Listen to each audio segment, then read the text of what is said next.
Senator Faulkner. Thank you, Mr President, and I thank the Senate. Mr President, he was a giant of a man, a giant of a footballer and a giant of a bloke. Those are the words of sports journalist Mike Gibson. He was talking about the champion footballer Arthur Henry Artie Beetson, who passed away on the Gold Coast on the 1st of December last year. I was one of those who attended his memorial service at the Sydney Cricket Ground on the 18th of December last year to pay my respects to this remarkable man.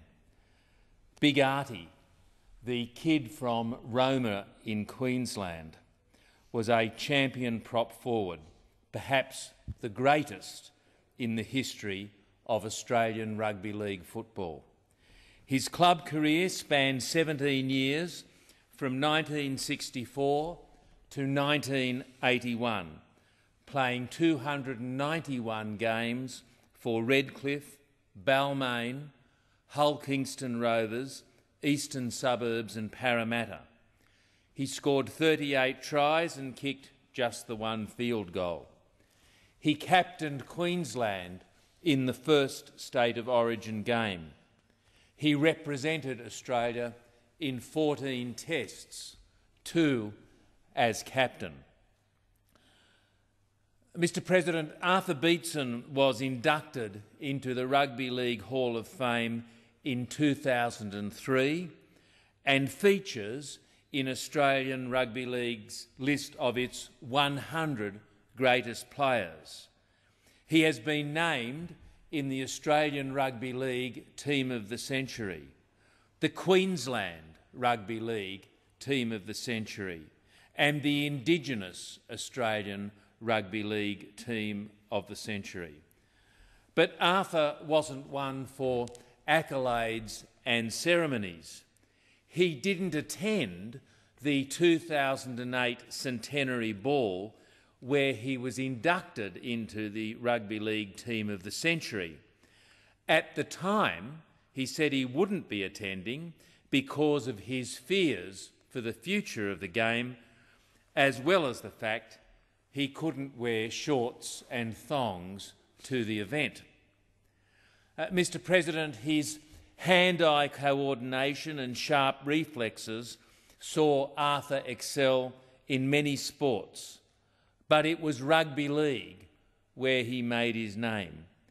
He dominated in an era that was arguably the toughest, the final days of the brutal, unlimited tackle and no replacement rules.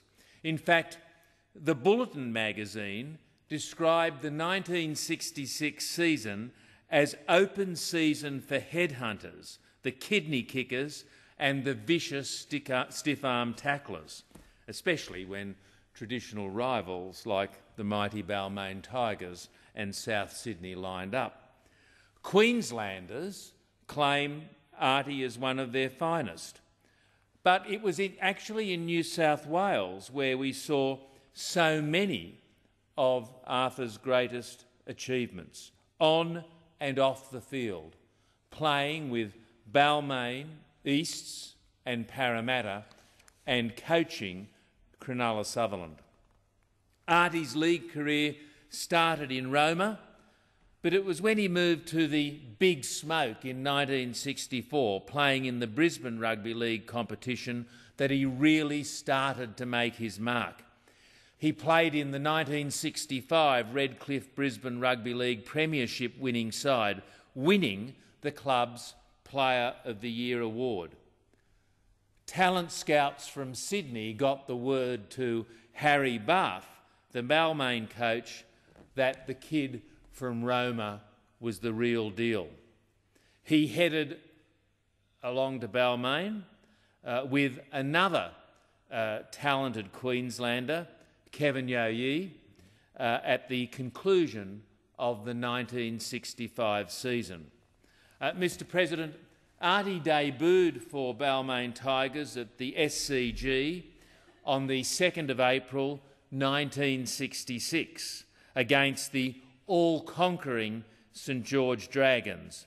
Legendary saints, Graham Langlands, Johnny King, Reg Gasnier, Eddie Lumsden, Billy Smith, Popper Clay, Ian Walsh, Kevin Ryan and Johnny Raper, just to name a few, played that day. The Tigers, I'm pleased to say, upset the Dragons 1916, Artie winning Man of the Match honours. He played for the Tigers for another 4 years, playing 74 games, scoring 6 tries and kicking that 1 field goal. He famously missed the Tigers' great victory over Souths in the 1969 Grand Final through suspension. 2 weeks earlier, he'd been sent off in the major semi-final, also against Souths, by referee Keith Page, and he copped a 2-week suspension. He described the send-off as one of the great regrets of his life in football. Mr President, Artie joined Jack Gibson's Eastern Suburbs team in 1971, where he stayed until 1978, by which time he was captain-coach of the club. He captained Easts to their 1974 and 1975 premierships. They were the first for almost 30 years, playing for Easts a total of 131 games for the club, scoring 17 tries. In 1979, Artie headed to Parramatta for his last 2 seasons of Sydney club football. Artie battled injury. In 2 seasons, he only played 16 games for the Eels. One highlight, though, was the Eels' 8-5 Tooth Cup final win over Balmain in 1980. Mr President, Artie was instrumental in the success of state of origin football. He was a proud Queenslander and was directly involved in 17 state of origin matches between 1980 and 1990 for the Maroons. The first as a player and captain, and then 16 as coach. His coaching record was 11 wins and 5 losses. Mr President, Artie made his international debut in 1966 in the 3rd Test of the series against Great Britain. And those who saw that game remember his sensational kick ahead to set up Johnny King for the match-winning try. On the 16th of December 1973, Artie captained Australia for the first time in the second Kangaroo Test against France in Toulouse. Australia won 14-3. He also captained Australia against Great Britain in the second Ashes Test of 1974 at the Sydney Cricket Ground, and in that test Australia lost to Great Britain 16-11. Artie Beetson was the first Indigenous player to captain Australia. Mr President, the final days of Arthur's playing career were spent back in Redcliffe as captain-coach of the Redcliffe Dolphins, and he finally hung up his boots at the conclusion of the 1981 season. Off the field, Artie devoted time and effort to supporting league in Indigenous communities around Australia.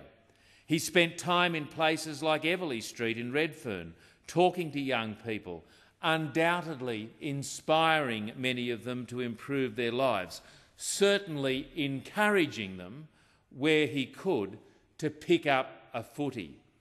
He had a soft spot for kids from the bush, Indigenous and non-Indigenous.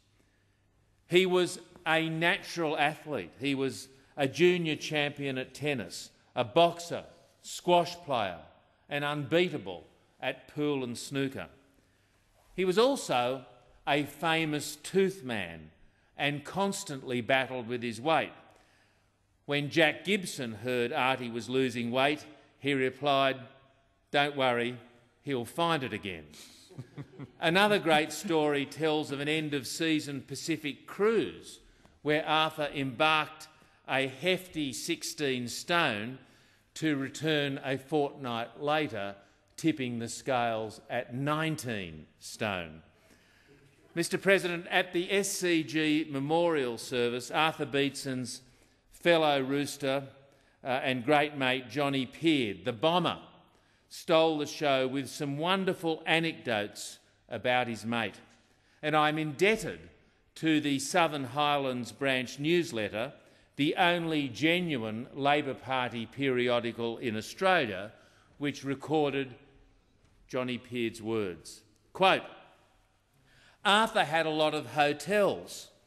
One day at the Big House, then a Wharfies pub, a coach stopped with 57 Aboriginal players who ordered 57 schooners. Who's going to pay for these? I guess I will, said Arthur. One of the footballers came over to Arthur at the bar and asked if he could take his photo. Arthur put a comb through his hair and smiled. The footballer skipped away, pulled a framed photo of Arthur off the wall and boarded the bus. Johnny Peard also reminisced about a trip he made to Ivanhoe with Arthur, and I'll let the Southern Highlands branch newsletter take up the story. Quote, in Ivanhoe, John was told to get the newspaper. He stopped at the convenience store. Do you want today's paper or yesterday's? Today's, John replied. In that case, you'll have to come back tomorrow. Tariff at the motel was $150. The receptionist advised, we'll pay that with pleasure, said Arthur. With pleasure, said the receptionist. That'll be $450. T-bones cost $3.95. Arthur was astonished by the price. That's right, said the butcher. With meat, they cost $13.95. So, Mr President, let me say this about Arthur. He described in his autobiography how glad he was that he found rugby league in Roma all those years ago. He said, the game has taken me around the world and to places and achievements I could never have possibly dreamed of when I was skinny little Bones Beetson running barefoot down by Bungle Creek. From Bungle Creek in Roma to Brisbane, Sydney and the international stage, Artie Beetson's contribution to Australian sport has been exceptional. He has inspired many Australians from many different backgrounds. Artie loved footy. He described it as the greatest game, balancing athleticism and toughness. His contribution to the game was immeasurable. His achievements, historic. Mr President, for my part, I simply say he was the greatest rugby league forward I have ever seen. He was a legend. He is a legend.